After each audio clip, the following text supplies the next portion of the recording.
ଦୁଇଟି ବଡ଼ ଚର୍ଚ୍ଚିତ ଖବର। ବର୍ତ୍ତମାନ ଦୁଇଟି ବିପରୀତ ଧର୍ମୀ ଚିନ୍ତାଧାରାର ଦେଶମାନଙ୍କର ଯାହା ଭାରତ ସହ ବି ସ୍ୱତଃପ୍ରବୃତ୍ତ ଭାବରେ ଜକଡ଼ାଇ ଯାଇଛି। ଦୁଇଟି ବିପରୀତ ଧର୍ମୀ ରାଷ୍ଟ୍ର କହିଲେ ଆମେରିକା ଏବଂ ଚୀନକୁ ବୁଝେଇବ। ଏବେ ତ ପରସ୍ପରଙ୍କ ଶତ୍ରୁତା ମଧ୍ୟ ଚରମ ସୀମାରେ ପହଞ୍ଚି ଏବଂ ପ୍ରତିଥର ଆମେରିକା କିଛି ନା କିଛି କରି ଚୀନକୁ ଉସ୍କାଉଥିବାର ନଜରକୁ ଆସିଛି। ଚୀନ ମଧ୍ୟ ଜବାବ ଦେବାରେ ହେଳା କରୁନାହିଁ। ଏପରିକି ଆମେରିକା ନୁହଁ, ଆମେରିକାର ସମ୍ପର୍କିତ ଦେଶମାନଙ୍କୁ ମଧ୍ୟ ଚୀନ ଡରେଇବା ଧମକେଇବାର ପ୍ରୟାସ ଆରମ୍ଭ କରିଦେଇଛି। ତେବେ ଭାରତ ଯେଉଁଭଳି ଭାବରେ ଏହି ବିପରୀତ ଧର୍ମୀ ଜିଓପଲିଟିକ୍ସ ଭିତରେ ଏବେ ସ୍ୱତଃପ୍ରବୃତ୍ତ ବା ଅନିଚ୍ଛା ସତ୍ତ୍ୱେ ଧସେଇ ପଶିଛି, ତାହା ସୃଷ୍ଟି ହୋଇଛି ଆମେରିକା ଠାରୁ। ଆମେରିକାର ଉଦ୍ଦେଶ୍ୟ ଯାହା ବି ଥାଉ, କିନ୍ତୁ ସମ୍ପ୍ରତି ଭାରତ ବି ମଧ୍ୟ ଏବେ ଆମେରିକାକୁ ଏକ ପ୍ରଶ୍ନବାଚୀ ଚିହ୍ନରେ ରଖିବାକୁ ବାଧ୍ୟ ହେବ। ସେହିଭଳି ଭାବରେ ଅନ୍ତର୍ଜାତୀୟ ସ୍ତରରେ ଭାରତ ଏବଂ ଆମେରିକାର ଯଥେଷ୍ଟ ସମ୍ପର୍କ ଥିଲେ ମଧ୍ୟ ଏବେ ଏମିତି ଏକ ଘଟଣା ଘଟିଛି ଯାହାକୁ ନେଇ ଭାରତ ଆମେରିକା ପାଇଁ ମଧ୍ୟ ଚିନ୍ତା କରିବା ଆରମ୍ଭ କରିଦେବ। ଏ ଘଟଣା ଘଟିଛି ଲକ୍ଷଦ୍ୱୀପ ପାଖାପାଖି।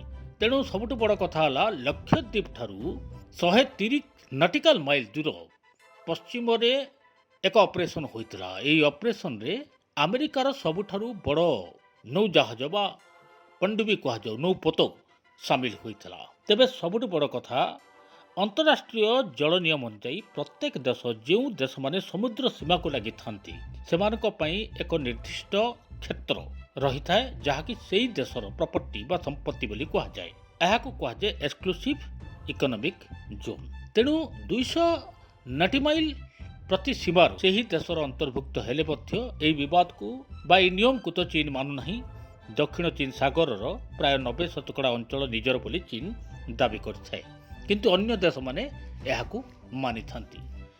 ତେବେ ଯଦି ଏହା ଏକ୍ସକ୍ଲୁସିଭ୍ ଇକୋନୋମିକ୍ ଜୋନ୍ ଭାରତର ଅନ୍ତର୍ଗତ ଲକ୍ଷଦ୍ୱୀପ ଠାରୁ ଯେଉଁ 130 ନଟିକାଲ ମାଇଲ ଦୂର ପଶ୍ଚିମରେ ଆମେରିକାର ଏକ ଜାହାଜ ଧସେଇ ପଶିଥିଲା ବା ପେଟ୍ରୋଲିଂ କରିଥିଲା, ଏହା ଅନ୍ତରାଷ୍ଟ୍ରୀୟ ନିୟମ ଅନୁଯାୟୀ ଭାରତର ସମ୍ପତ୍ତିରେ ଆମେରିକାର ଅନଧିକାର ପ୍ରବେଶ ଥିଲା, ଯାହା ପାଇଁ ଆମେରିକାର ଏହି ଜାହାଜଟି ଭାରତ ସରକାରଙ୍କର ଅନୁମତି ନେଇନଥିଲା।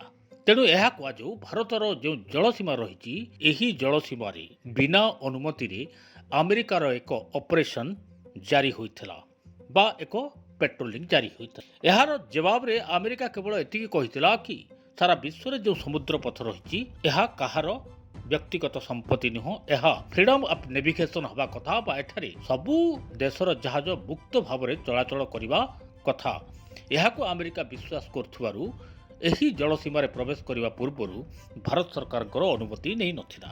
ଆମେରିକାର ଯେଉଁ ନୌସେନା ପକ୍ଷରୁ ଭାରତର ସ୍ୱତନ୍ତ୍ର ଅର୍ଥନୈତିକ ଜୋନ୍ ଅଞ୍ଚଳରେ ବିନା ଅନୁମତିରେ ଅପରେସନ୍ କରିବା ମାମଲା ଯେତେବେଳେ ସମସ୍ତଙ୍କ ସାମ୍ନାକୁ ଆସିଛି, ସେତେବେଳେ ଆମେରିକାର ଏହି ଜବାବ ରହିଥିଲା। ତେବେ ଏହି ଯେଉଁ ଘଟଣା ଘଟିଛି, ଏଥିରେ ଦୁଇ ଦେଶର ଯେଉଁ କୂଟନୈତିକ ସମ୍ପର୍କ ରହିଛି, ଏହା ମଧ୍ୟ ବିବାଦ ଭିତରେ ଫସିବାର ସମ୍ଭାବନା ରହିଛି। ଅବଶ୍ୟ ଆମେରିକା ଏଥିରେ ମନା କରିନାହିଁ। ଆମେରିକା ଏ କଥାକୁ ସ୍ୱୀକାର କରିଛି ଯେ ଭାରତ ସରକାରଙ୍କ ବିନା ଅନୁମତିରେ ଆମେରିକା ଏହି ଅପରେସନ୍ କରିଛି, କିନ୍ତୁ ଏହା ଫ୍ରିଡମ୍ ଅଫ୍ ନାଭିଗେସନ୍ ଅପରେସନ୍ କାର୍ଯ୍ୟକ୍ରମ ଯାହା ଅଧୀନରେ ଏହା କରାଯାଇଥିଲା।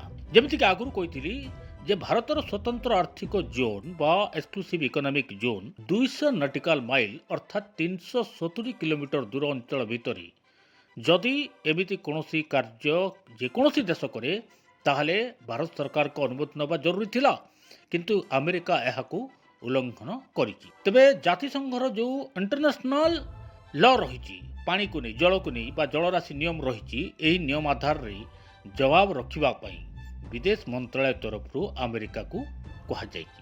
ତେଣୁ ଏହି ନିୟମକୁ ଆଧାର କରି ଆମେରିକା ଠିକ୍ କରିଛି ନା ଭୁଲ କରିଛି, ଏହା ଉପରେ ଜବାବ ରଖିବା ପାଇଁ ଆମେରିକାକୁ ଭାରତ ସିଧାସଳଖ କହିଛି। ତେବେ ପୂର୍ବ ନୌସେନାର ଯେଉଁ ମୁଖ୍ୟ ରହିଥିଲେ ଆଡମିରାଲ ଅରୁଣ ପ୍ରକାଶ ମଧ୍ୟ ଏହାର ବିରୋଧ କରି ଆମେରିକାର ପଦକ୍ଷେପକୁ ସମାଲୋଚନା କରିଥିବା ବେଳେ ଆମେରିକା କିନ୍ତୁ କହିଛି କି ନାଭିଗେସନ୍ ଅପରେସନ୍ ଅନ୍ତର୍ଜାତୀୟ ନୀତି ନିୟମ ଆଧାରରେ ହୋଇଛି ଏବଂ ବିବାଦୀୟ ଦକ୍ଷିଣ ଚୀନ ସାଗରରେ ମଧ୍ୟ ଆମେରିକା ଏଭଳି ନିଜର ଅପରେସନ୍ ଜାରି ରଖିଛି।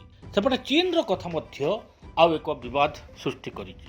ଯେତେ ଲୁଚେଇଲେ ମଧ୍ୟ ଏବେ ଚୀନ ବିରୁଦ୍ଧରେ, ଖାସ୍ କରି ଚୀନ ପ୍ରଶାସନ ବିରୁଦ୍ଧରେ ଲୋକମାନେ ତାତିବା ଆରମ୍ଭ କରିଦେଲେଣି। ଛୋଟ ମୋଟ ଛାଡ଼, ଏବେ ଚୀନରେ ଲଗାତାର ଭାବେ ବିଭିନ୍ନ ପ୍ରାନ୍ତରେ ବୋମ୍ ବ୍ଲାଷ୍ଟ ହେବାର ଖବର ମିଳିଛି। ଏହାକୁ ଚୀନ ସରକାର पारिवारिक विवाद बा सेमिति किछि विवाद दे चापिबाकु चेष्टा करुथिले मध्य खास करी सांझियांग एवं बांगडोंग अंचल रे जहा कि कड़ा सुरक्षा बल भितर रही चीन प्रशासन रो एथिरे मध्य बम विस्फोट बा एक प्रकार प्रशासन को चेतावनी देवार आरंभ कारण क्रमागत भाव में सरकार दमन नीति ही लोकमानंकु एक विरोधर शिखा को तेजिबा पई बाध्य करुछि बोली जणा पड़ी।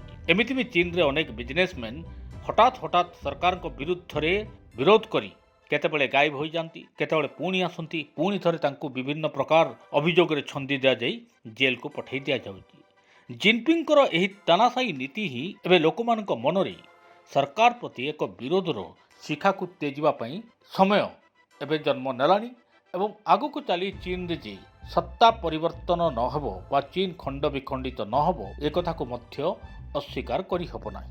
तेणु एबे निकटरे होइतबा बम ब्लास्ट सह एक सीरीज बोमा विस्फोरण जहाँकि गोटे वर्ष अंतर रे काँ भाँ बोमा विस्फोरण भी लोके करुचंती यह ही चीन प्रशासन विरुद्ध रे एक सतर्क घंटी बोली भाविबाको हेबो।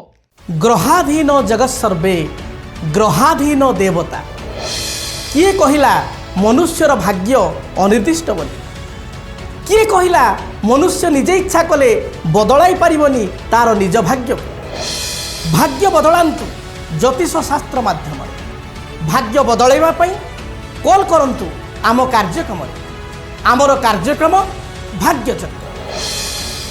भाग्यचक्र प्रति मंगलवार गुरुवार रविवार राति 9टारे केवल डीटीवी ओडिया रे। डीटीवी ओडिया देखिवा पई सब्सक्राइब करंतु एवं बेल आइकन को मध्य दबाई दियंतु।